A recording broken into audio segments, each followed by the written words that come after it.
Okay, here's a bit of a video just on how I'm going with the ATV controller. I've got the software almost at a point I want to put this board actually in my transmitter and give it a try. So as you can see, I've got a few things hooked up. I've got a couple of fans. One of them is fan 2 and fan 1 we've got plugged in over here. I'm running this just off a Payco ATX supply. So this is a 12 volt in and it generates normal ATX computer power. So it generates a power good and a power on off signal to control the power supply. So that could be a normal ATX computer power supply or just the Pico. It's just easier for me here, just so I can run it off the lab power supply. And yet not worry too much about big power supplies and things like that while I'm testing if I short something out. So that's always good. I've got 3 fan controllers installed, so the 51 on that one, I think 50 and 53. That's just the I2C IDs, so they're individually addressable to control the fans. What else have we got plugged in? ATX lights, so a power and a transmit enabled light. So down here we've got the ATX header for the front case with power and reset buttons. Reset button, I'm not sure, that might be a transmit enable disable button. And obviously the power button does the master power to power everything up. What else have I got working? Obviously the Pico's in there. I've got that connected up to Thonny that I'll show you shortly. You'll see probably at some stage the green light coming on the local oscillator. That's the ADF 4351 module. I've got a Raspberry Pi here with SRT player set up on it ready. That's the next thing on my list to get that plugged into here, so that boots up automatically when you power everything up. Obviously because the ATX power supply, and I've got other regulators under here, linear regulators, generating 3.3 volts. A lot of the little RF modules and things, switches, actually use 3.3 volts. So on down here we've got 3.3, 5 and 12 volts available, and obviously a separate switched PA 12 volts as well. So we've got all that plugged in, we've got network plugged in, we've got a switch plugged in. The ATX power supply is powered, currently drawing 200 milliamps at 12 volt. That's running the little switch, the Raspberry Pi Pico, the Ethernet controller, and a couple of other just chips and bits and pieces on the board just on standby. So you can check status of things even when it's turned off. Yeah, I think that's the introduction there. So let's nick over here. So I'm using Thonny, so this is all written in Python. So lots of modules. I'll actually load up this screen a bit more. That's what's actually on the Raspberry Pi. Raspberry Pi Picos are really easy to program. You can just chuck your code in folders. It's all just Python code, normal Python libraries. That one's not, I need to delete that one. And a main.py, if you have a main.py, that starts when the Pico starts up, so it doesn't even need to be plugged into a computer. That makes it really easy when you load that in the root folder down there. So all we're going to do here is I've just got the main.py open. If I click play, it's going to boot up, run all its tests, set up the buses, initialize our fan controllers, get on the network, and now we're just running in a monitoring state. So we started up our web server there. ATX power is currently off, and MCP 23017, that's an I/O expander. So that's all our I/Os, particularly driving our relays. It's getting fault alerts back in from our power monitoring, so we can set up overcurrent protection and things like that. But that's just sort of sitting there, that just sits in the monitor every second. So this just sits in the background, and you can see it's doing a network check every now and then to see if it drops off the network, just so it watches what's going on. I've written this so a network is not required. You could just literally chuck this in a case and have a transmit on-off button potentially. At the moment, just to get myself online, everything's just hard-coded pretty much. There's a few things where if things drop off, it'll just ignore them for now, just to make it a bit more stable until I get error checking and logging and stuff set up. But what we'll do is we'll go to the web interface now. So this is just the IP address that it comes up on my network, and we'll just load up the dashboard. So this is what I've got so far. Some of this is dummy, but upload and download config.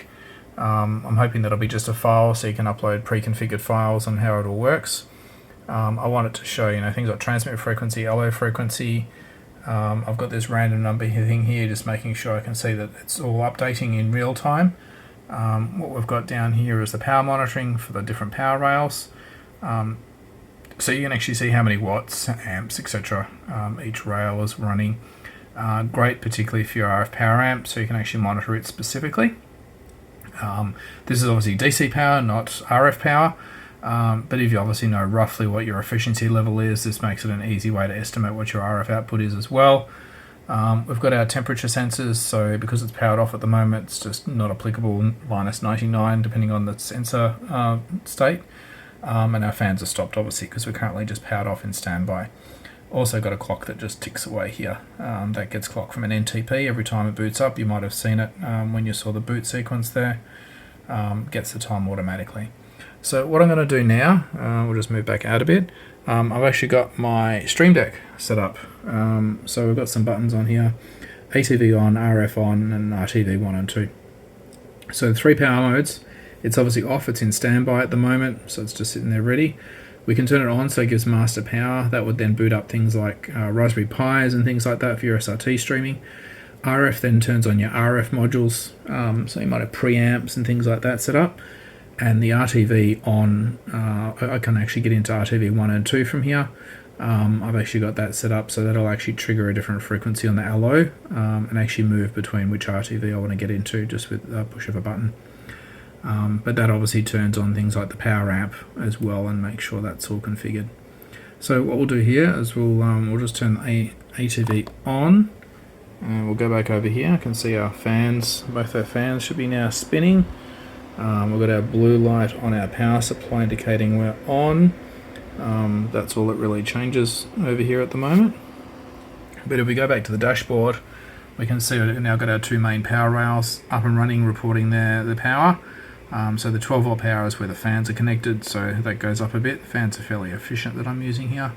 And our power for our regulators has actually come up, our linear regulators there. So we've also got fan tacho, so we can actually make sure our fans are spinning at the speeds we expect them to be.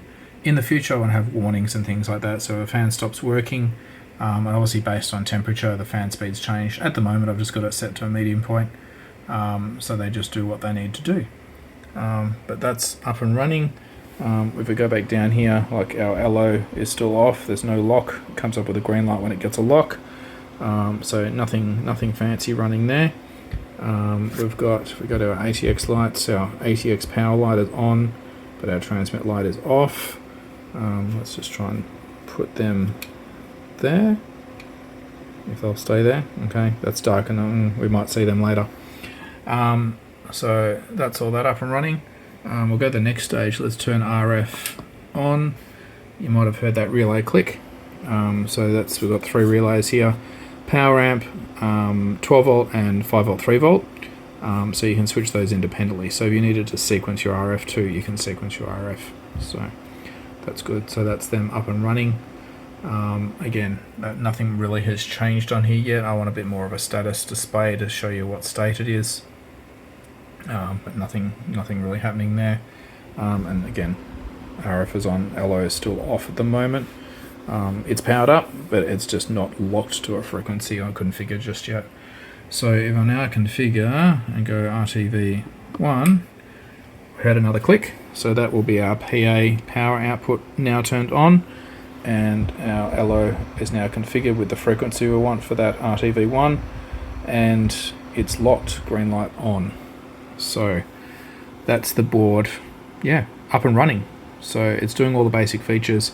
I've got a lot more features to add in. There's relays at the back here for auxiliary outputs, so you can switch automatically like an on-air light when your transmit goes on. That's secondly addressable. There's serial ports if you want to control other modulators and things. You've got a serial port on your modulator. My modulator is actually Ethernet, so I'll actually put an API on this, so I can actually control that modulator. You can change the frequency on the modulator as well. So between this LO, the modulator, and the modulator power output and the LO power output, I can actually control how much power I'll be putting out to the final PA amp as well. So that hopefully is just a couple of clicks on the web interface once I get to that. But yeah, I want to sort of get online. I have limited space around my desk, so this goes up on a shelf, which is why I won't have physical access, and I'm going to all this effort to be able to control it. Obviously we've got power filtering and stuff, if I didn't mention that. These little chips down here, that little one there, just at the end of my finger there, they're the ones that actually do the power monitoring. So that's our standby 12 volt, 5 volt, and our PA one is down under that wire there, down there. Yeah, USB ports and stuff on here also just for power. So whether you've got devices inside the case that you want to run that off. This is also, I suppose, I haven't played with it yet. I've got my Pluto here. But even using a Pluto, using Ethernet on that one, obviously you could plug your Pluto into the Ethernet here. You've got power supply that's nice and stable. You can pull it off the RF power supply, so you've got a nice stable 5 volts to power it. And then obviously this doesn't do video, this is just control. But this lets you actually power it up safely, and all your other modules, PA and everything like that, and actually keep a track of what's going on. So, you know, even if you're not using the classic modulator LO method, this could be really, really good just to put in a box with your Pluto or whatever, and give you some stats and fan control and things like that. So anyway, that's a bit of an update. I'm going to hopefully in the next day or so actually put this in my transmitter. Probably once you're watching this, it'll already be in the transmitter, because I'm probably using it right now, transmitting this to you. But yes, that's where we are at the moment. All looking good. This switch, I'll probably use this switch. I've also got a fiber switch. Would be awesome to actually have this connected to our network over fiber. Just something cool to go, yeah, I'm transmitting all my signals over fiber. Just adds to the whole outside broadcast, I suppose, sort of setup. What else can I tell you about this one? Lots of power outputs. There's also more IOs I haven't used here, so things like infrared outputs and things like that. I also want to grab with the Raspberry Pi SRT player. There's a pin on that you can get, so once it receives an SRT stream, to have that actually inputting back into this one.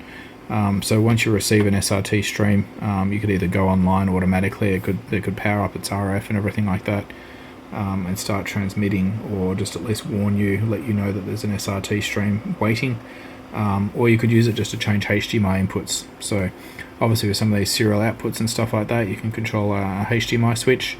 Definitely lets you do that sort of stuff in the future.